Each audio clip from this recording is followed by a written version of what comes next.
had actually passed away, and it was a whole new generation with them. And Moses is retelling the law. He's re-explaining God's law to these people and re-emphasizing. In fact, one of the bits we're going to talk about this evening specifically is still used in Jewish prayers every day, and is called the Shema.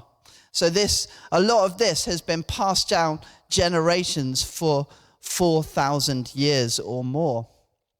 And this evening we're going to be talking about walking with Jesus. We've been thinking about how we walk with Jesus in our everyday situations. We've looked at things like uncertainty. We've looked at things like transitions. And today we're going to think about walking with Jesus in our families.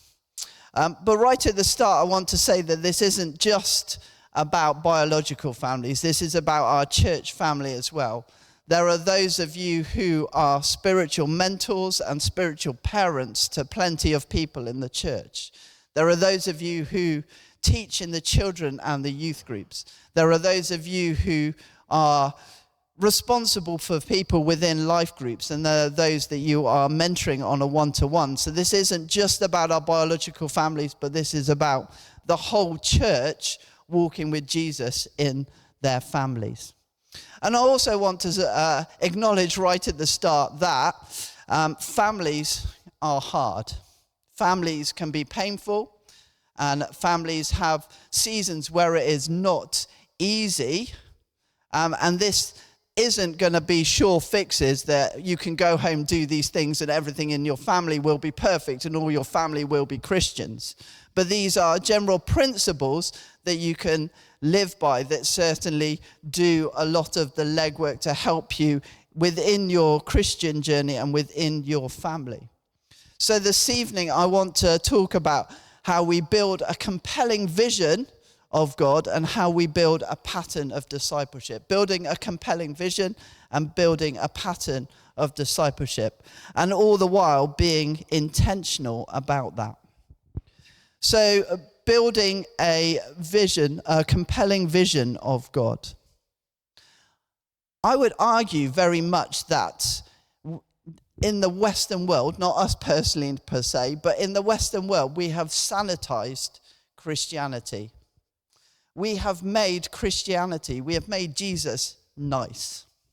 And Jesus is so much more than that. Jesus can be described as radical. After he had been baptized and been in the wilderness, Jesus goes to his hometown of Nazareth, and he says this in Luke chapter 4. The Spirit of the Lord is on me because he has anointed me to proclaim good news to the poor. He has sent me to proclaim freedom for the prisoners and recovery of sight to the blind, to set the oppressed free and to proclaim the year of the Lord's favor. Most of that doesn't necessarily sound nice. It sounds good. It's like C.S. Lewis says in Narnia that of Aslan, that he's not a tame lion, but he is a good one. That Jesus isn't necessarily nice, but he is good. Jesus isn't boring. God isn't boring, but often in the Western church, we've managed to make him so. The theologian W.A. Tozer says this: what we think about God is the most important thing about who we are. What we think about God is the most important thing about who we are. So who is God to you? How have you encountered him? What have you seen him do in your life, in your community? When we get to Deuteronomy 6, verse 4, and this is the beginning of the Shema that the Jewish people still pray. But it says this in verse 4, "Hear, O Israel, the Lord our God, the Lord is one." This is a huge declaration of faith. And the word there, hear, isn't just kind of listening intently. It's even more deeper than that. It's about listening and obeying. The Message version actually uses the word attention, When an alarm goes off, we don't just listen to the alarm, we actually do something about it. Although if it's my alarm in the morning, it could go either way. But if it was a fire alarm, we actually do something about it. We don't listen. So it's saying you actually need to listen and do something about who this God is. You need to sit up and take notice. This is the one and only, all-powerful, all-knowing, all-loving, holy God who has been with you all through the wilderness, who has rescued you from oppression, has led you across the Red Sea, has fed you in the wilderness, and is about to bring you into the promised land. This is the one and true God who is with you. Listen to him and do what he says. And then in verse 5, it goes on with the response for the people. Love the Lord your God with all your heart, with all your soul, and with all your strength. This is loving out of response. This is loving through devotion to God. This is a loving God in a way that we can build our lives, or they could build their lives upon it. And Jesus quotes this verse in the New Testament, and he also adds into their loving with all your mind as well. But basically, Jesus says we need to love God completely, and we need to love others as yourself. Jesus sums up most of the Bible in less than a tweet. He sums up our whole response to God and how it impacts other people by using that verse and saying, and also loving others. We are to love God with every single thing we have, because he is the one true God, the all-powerful, all-knowing, all-loving, holy God. And who is this God in Scripture? As we said, he's the God who led the children of Israel out of captivity, but he's also the God who walked with David and helped him overcome huge obstacles, and the God who restored him when he fell spectacularly. He's the God who was with Daniel, who helped him to sustain him in a foreign culture, and even went further to help him change that culture. He's the God who was with Ruth, who was the person who upset the apple cart in the culture and fought her way into the genealogy of Jesus. He's the God who was with Paul, who persecuted and oppressed Christians, but God restored him and saved him, and arguably not only changed culture, but went on to change much of the world. And the God who was with Peter, who denied Jesus and lied and did exactly what he said he wasn't going to do, but that Jesus restores him back and uses him in the first sermon of the new church. That's who the God is. And we see Jesus says, anyone who's seen me has seen the Father in John 14. So if we also want to know what God is like, we look at Jesus. If we want to know what God is like, we look at Jesus. Jesus who turned water into wine, who was unimaginably generous in that, because there was more wine than they needed. And not only that, it was the best wine at the end of the party when you didn't even necessarily need to give people the best wine. He's the person who healed time and time again Peter's mother-in-law, people who were blind, people who couldn't walk. He's the God who heals. When he encountered the woman who was caught in adultery, or as Tom Wright calls it, the men who were caught in hypocrisy, he dealt with her with compassion and raised her up. But not only that, he dealt with conviction as well and helped her to move on. And then he encountered the thief on the cross, who a dying criminal he welcomed and forgave in his lowest possible moment. God's not boring. Jesus isn't boring. They're not just nice. When I was in Bristol, I had the privilege to work with a man called Dave Gill. And he planted a church on one of the roughest estates in Bristol.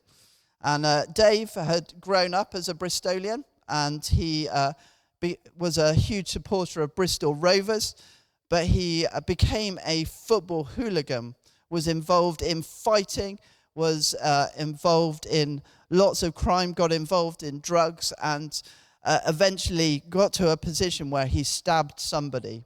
And he had to leave the country because there was a threat on his life and because of revenge. And eventually, after a few years, it was safe enough for him to come back. And he met a girl. And she invited him to come to church. And the first time he went into the church, he had to leave early because his emotions were too much and he found it too difficult to be in church. But he went back again and ended up having people praying for him, and he gave his life to Jesus. He then went on to live a radically different life, and he became a chaplain in a young offenders institute, and he got ordained, and he planted a church in Bristol, and now I believe he is a chaplain within the armed forces. But amazing person. And he was able to show how God was at work in his life. He was able to explain a change in his life or his reason for doing things. And he was able to show a compelling vision for who God is. Now, when we look back at our stories, we're not necessarily have an amazing story like that from one end of the spectrum to the other. I certainly don't. I grew up in a Christian family, and I'm a bit of a different Christian now than I was then, arguably. But all of us, if we think about it, can show where God has been at work in our life. All of us can explain some change within our life. All of us have the capacity to explain that compelling vision of who God is. And that's because we can all encounter the living God. We can all encounter the risen Jesus. So who is God to you? Where have you seen him at work in your life? We need to be intentional in building a compelling vision of who God is. We also need to build a pattern of discipleship. In verses 6 and 7 of Deuteronomy 6, it says this: "These commandments that I give to you today are to be on your hearts. Impress them on your children. Talk about them when you sit at home, and when you walk along the road, and when you lie down, and when you get up." We are all of us, whatever age we are, being formed by something. Hopefully we're being formed by the Holy Spirit. But there are plenty of things that when we go out of here, they're also trying to form us. And children, particularly young children, are like sponges. I have 3 young children, and they take things in very, very easily and remember them and regurgitate them often at the wrong moment.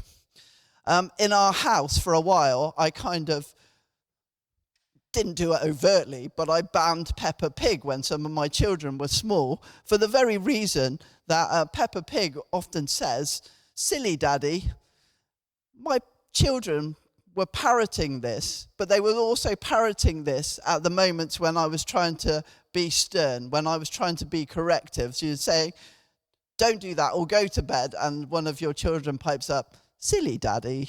It wasn't helpful. So we kind of that steered them towards something else, like Paw Patrol or something else. But also I have a slightly bigger bugbear that most of the male role models in kids' TV shows are a bit silly. If you think about Homer Simpson or Peter Griffin or Phil Dunphy, they're all... Anyway, I'll get off my high horse now. We, as a culture, are being formed by various things. We're being formed by brands. We're being formed by influencers. We're being formed by corporations. We're being formed by ideologies. Ideologies. There was a slip for you. Ideologies. And all of them have a vision. All of them have practices. And all of them have an ethic. And they are all there competing in a big melting pot. And for us, Christianity, faith in Jesus, is just one of many voices. It was the same when Paul goes to Athens and he sees all these different gods around. There's a huge amount of things trying to form us, from Mr. Beast to Barclaycard, and from Coca-Cola to conservatism, and many more ideas. That is just a few. But all of them are vying for attention. So in the church and in our families and in our households and in our community, we need to grow a robust discipleship. We need to help people sift through what's good, what helps them in their journey, what builds faith, what doesn't build faith, so that children and young people and those we are responsible for can grow in faith and grow in discipleship and grow to know Jesus more and more. Parenting for Faith use the statistics that if a child or a young person goes to a group, maybe a midweek group and a Sunday group, that's a couple of hours a week. At best, you're looking at about 100 hours a year contact with church group. Whereas at home, it's roughly, you're probably encountering children or people outside of church much more than that. In the home, it would be about 2,000 hours. And they're not accurate statistics, but they show you that actually not all of our discipleship, or not much of our discipleship, actually happens in church. You're not going to grow, I hate to say it, you're not going to grow wildly as a Christian listening to me stand here and talk for 25 minutes or so every week or whenever I do. You're going to grow as a Christian by time on your own, studying the Bible, time praying away from here, time actually living out your faith, and time rubbing up against other Christians and non-Christians in the world. I think most discipleship probably happens outside of a church service. Discipleship happens face to face, and discipleship happens side by side. Discipleship happens in intentional time we set aside, but discipleship also happens in general activity and day-to-day life and people watching you. Now, the last time I told this story, I got a bit emotional, so I'll try and keep it together for this. But one of the biggest influences in my life was my grandfather. He became a Christian when he was in the RAF, and he lived in Bath with my grandmother and my mum and brothers, and they left their church there, and they went to help a church in a smaller village and spent the rest of his life there. He was serving there. His big bugbear was dust on the floor. So as well as being a leader in the church, he would be the person who swept the floor every week as well. He was an amazing person, and was very knowledgeable about the Bible. And if I had a question, he was the person I would go and ask. And sometimes it got to the point where I'd be nodding and smiling, going, yes, that sounds right. I didn't know any better. But he would explain in great detail, but he would explain well. And when we would stay with them or when they moved close to us, you didn't kind of talk to him at breakfast time, because he'd have his bowl of soggy cornflakes and a cup of tea, and he'd have his Bible open in front of him, and he'd be reading and praying every single morning. He was an amazing person to watch, and he was an amazing person to see him serving, and I'm very, very grateful for his example. And he is one of the big reasons that I'm here before you today, speaking to you here. But it's important that we ourselves spend time setting aside time for our relationship with Jesus. It's important that we set aside specific time in our households, with our children, with those we are spiritual mentors and spiritual parents for, to actually sit down and teach intentional time in that way. But it's also important that people see by our words and our actions and the way we live how we are to behave. It's important for our children and those around us to see them in our families and out and about. How are people seeing Jesus in you? Are they seeing it through intentional time? Are they seeing it through that everyday life and the way you act? Rhythm is important for us. If we, in my house, if with my children, if we didn't have that rhythm, I'm not sure we do it because life gets crazy. We try and sit down every day in the morning and we read a little page from a devotional with them and then have other times as well. The American pastor and teacher John Tyson says this: chance is a lousy teacher. We need those rhythms in our lives to help people.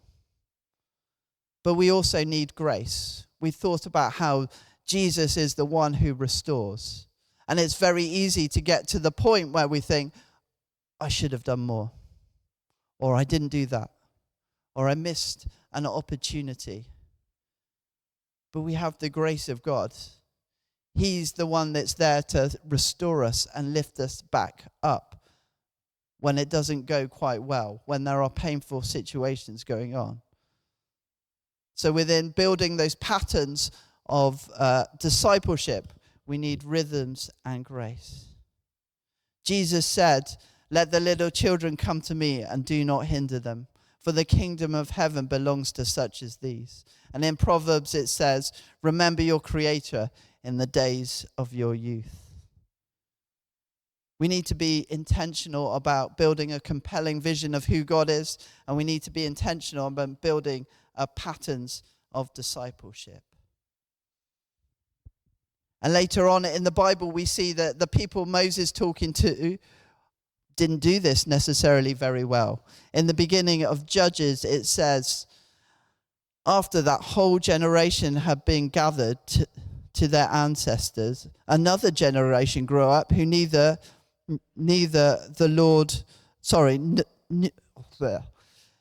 generation grew up who knew neither the Lord nor what he had done for Israel.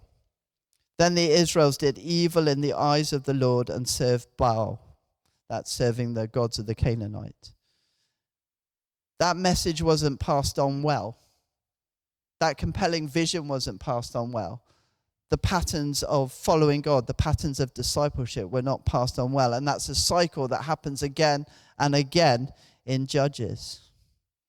Often there is one person in a family who is a visionary and is able to make some money and secure wealth for their family.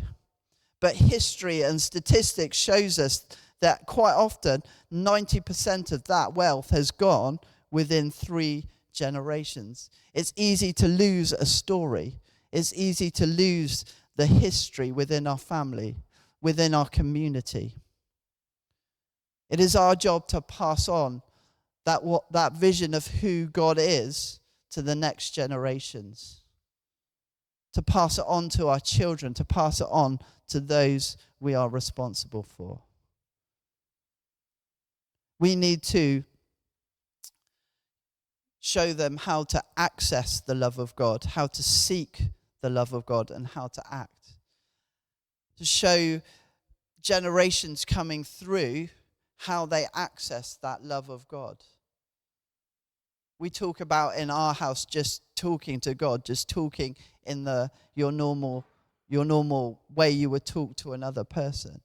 Just teaching people just to come to God, that he is always there for them. And to seek the love of God, teaching people how to go deeper in the faith. And teaching people how to act, actually live this out when the rubber hits the road, how to live this out in reality. So when we walk with Jesus in our families, need to build a compelling vision of who God is and build a pattern of discipleship and be intentional about it. Amen. Would you stand with me, please?